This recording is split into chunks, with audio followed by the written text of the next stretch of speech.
Baba vakashayika, ungava uri shirikadzi, chekubata hauna,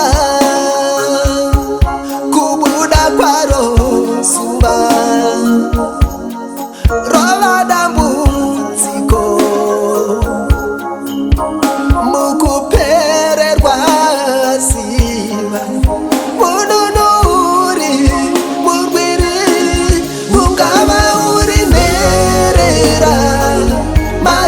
baba vakashayika, ungava uri shirikadzi, chekubata hauna, kubuda kwaro zuva rova dambudziko, mukupererwa ziva munonuri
newe, ndichakunyaradza, ndiye munyori, murwiri ane nyasha, ndiye munyori, murwiri ane rudo, ndiye munyori, murwiri ane nyasha, ndiye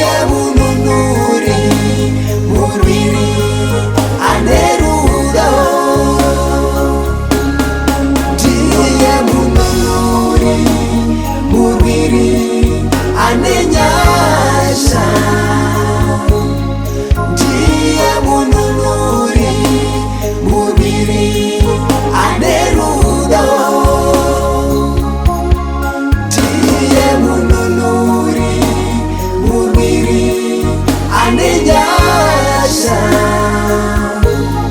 ndiye mununuri, murwiri anerudo. Ungaedza chipi nechipi, ungaedze zvaramba, ungaedze simba riri muna Jesu.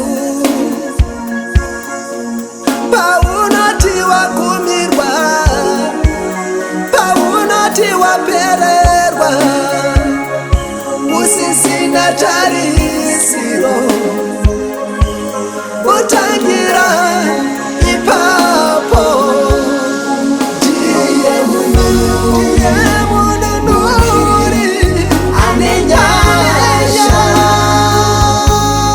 ndiye mununuri anerudo, anerudo wapererwa, ndiye mununuri usisina tarisiro, anenyasha, ndiye mununuri, murwiri anerudo,